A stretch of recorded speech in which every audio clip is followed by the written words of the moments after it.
Hey guys, today we're going to be doing a 2024 Atlantic hurricane season review. So I'm going to be showing you guys obviously my final official forecast for the season that I put out back during basically the middle of the season in it was like August, I think, for what I thought the rest of the season would have in store for us and what the final numbers in terms of named storms, hurricanes, and major hurricanes we would end up with. So my final forecast called for 20 named storms, 11 hurricanes, and 5 major hurricanes. Now, we go to the official Wikipedia page for the 2024 Atlantic hurricane season. We can see that we ended officially with 18 named storms, 11 hurricanes, and 5 major hurricanes. So I nailed exactly how many total hurricanes and major hurricanes we would have. I was like 2 named storms more bullish than how we actually ended with coming in at 18 instead of 20, but still it was regardless a very active and more importantly, or just unfortunately, a more extremely destructive hurricane season than the last, especially in 2023, and really the most destructive since 2022. You can see the total damage for the season ended up being around $128 billion, which ranks it as the third costliest tropical cyclone season on record. And it became the first hurricane season since 2019 to have multiple Category 5 hurricanes. Because obviously in 2019 we had Hurricane Dorian, which was the most infamous from that season, and then we had Lorenzo a few weeks later, which is very debatable if Lorenzo really was a Category 5 or not, but that's a story for a different day. Now, however, obviously the big kind of story for this hurricane season was that we kind of started off really hot in like the middle of June through the beginning of July, especially because of Hurricane Beryl, which became the record earliest Category 5 Atlantic hurricane to form, beating Hurricane Emily from 2005. I had peaked at 165 miles per hour, 934 millibars. Hurricane Emily had a minimum pressure of 929 millibars. However, Beryl was stronger in terms of peak intensity for wind speed because Emily had a peak of 160 miles per hour. However, pressure-wise, Emily is still a bit more intense, ended up being a bit more intense. Then we had a massive lull in activity through the entire rest of July, really for the final like 2/3 of July. And then we get into the beginning of August, we have Hurricanes Debbie and Ernesto kind of back to back. And then we have another bit of a lull. So the first kind of half of the hurricane season was pretty uneventful, except for Hurricane Beryl, obviously, which was also on top of being the record earliest Category 5 hurricane on record, beating out Emily from like nearly 10 or 20 years ago. It also it was a Cape Verde hurricane, which means it lasted a very long time, forming all the way kind of in the off the coast of Africa and went through the entirety of the Caribbean and main development region of the Atlantic, the tropical Atlantic, and then up through the Yucatan into the Gulf of Mexico, where then it made landfall in Texas as a Category 1 hurricane. And Beryl ended up causing a total of, let's go to its damage. It caused a total of just a bit over $8 billion in damage. It had 66 direct fatalities with 7 indirect fatalities. And then we get through the first half of the hurricane season, and obviously the forecast for the hurricane season up until the hurricane season started, and even through, like, especially once we had Beryl, we were like, okay, it really does seem like we're going to have a really hyperactive and much more active hurricane season than we really thought we would. But it really didn't end up turning into a hyperactive season per se, but it was definitely a very active hurricane season, even if most agencies were calling that we'd have more than likely 20 plus named storms, possibly even exhausting the naming list and going to the new auxiliary list. But instead, we ended up with 18 named storms, 11 hurricanes, and 5 majors. And really, the main thing is that we could have had this season be 18 named storms, 11 hurricanes, 5 majors. It was an active season, but we could have kind of like somewhat forgotten about it, or it wouldn't have been as like devastating or destructive if most of these hurricanes, or especially major hurricanes that we had, weren't really impacting land too much. And it was kind of like 2010 where they were mostly staying out to sea. And even though 2010 was super active, it wasn't really damaging or destructive or anything, or deadly. Now, we get into the second half of the hurricane season. We get into September, and we were starting to think like, is this hurricane season really going to be all that just like active, or any like other crazy storms other than Beryl?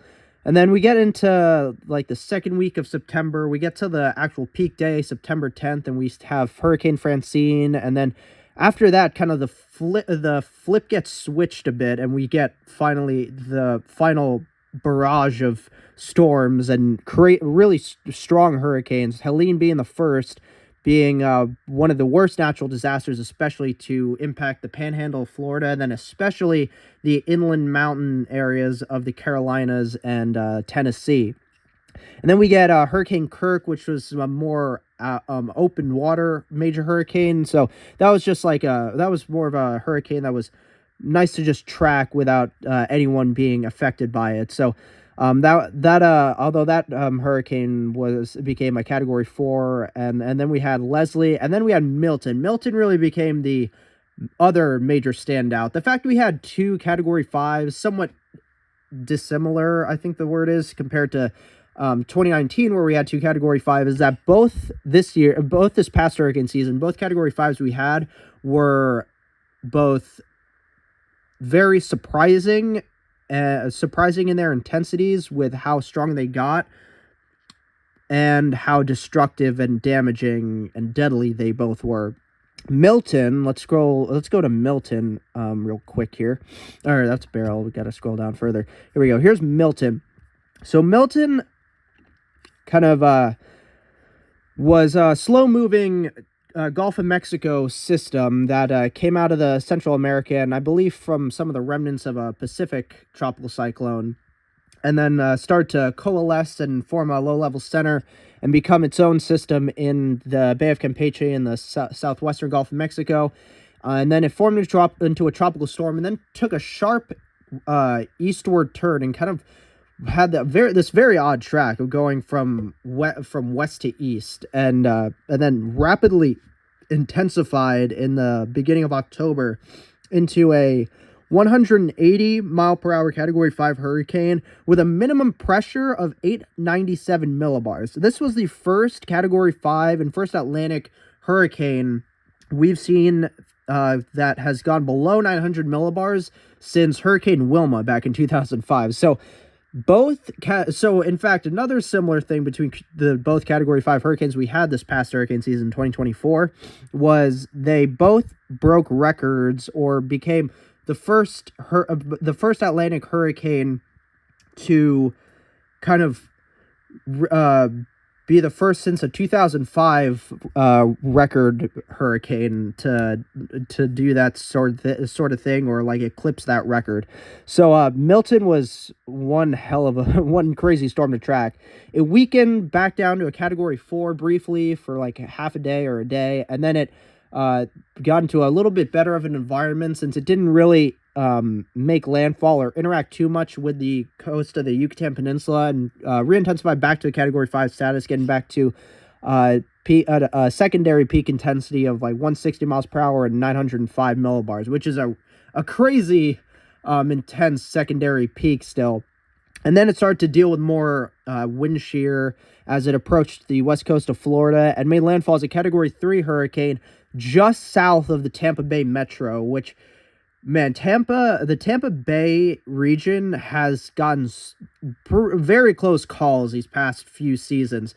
2022, we thought Hurricane Ian might make a direct impact on Tampa. Instead, it goes a good bit further southwest and makes landfall around the Naples, Fort Myers area, and really devastates that part of southwest Florida, which was the same region that Hurricane Charley in 2004 devastatingly impacted as a Category 4.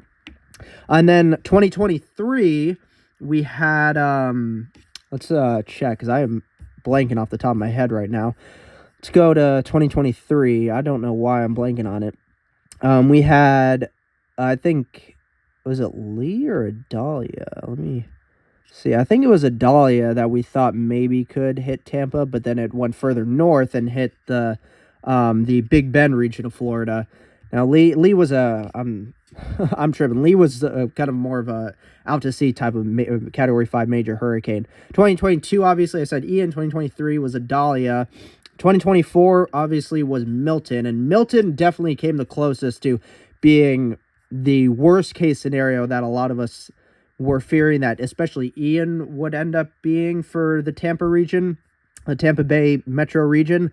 But Milton definitely became the closest, making landfall literally like just like a few miles south of the Tampa Bay metro and Tampa Bay region. So Tampa Bay kind of has lucked out again this past hurricane season, with Milton impacting just south of there, literally just south of there. Still, Milton brought devastating impacts to Florida, from the west coast of Florida through the Orlando region, now towards the east coast of Florida, as it traversed over Florida and then dissipated off the east coast of Florida there. It caused $34.3 billion damage and killed 35 people, unfortunately. Now, the rest of the hurricane season, really, you can see then after Milton, the activity kind of still rapidly continued up until mid-November, and then it ended.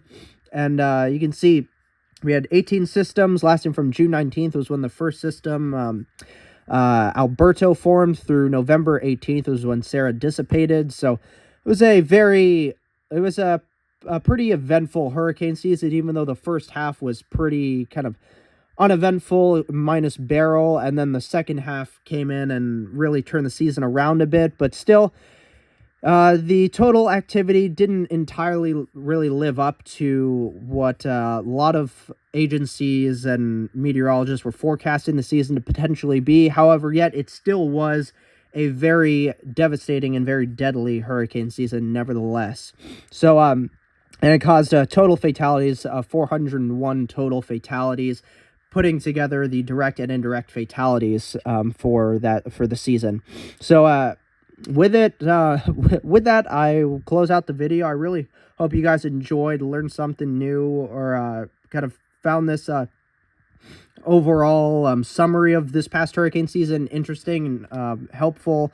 Comment down below what were you guys impacted by any of these storms? What was the most interesting or fascinating storm to track? I'm sure a lot of you are either going to go with Beryl or Milton. For me, it was definitely Milton, since especially it peaked below 900 millibars. That was the first hurricane in my lifetime that I actually tracked and saw through its whole lifetime, and saw that it dipped below 900 millibars. I was only like a year and a half old when the 2005 hurricane season was happening, so I don't really have any recollection of seeing Hurricane Wilma and seeing that crazy storm go down all the way to 882 millibars. The Milton was definitely the most interesting and fascinating storm to track from this past year's hurricane season. Hope you guys, and again, hopefully you guys found this video interesting, informative. Comment down below what you guys thought of the hurricane season overall. What were your guys' forecasts for the hurricane season? Were you impacted by any of the storms? Like the video as well, and I'll see you guys in the next video. Bye.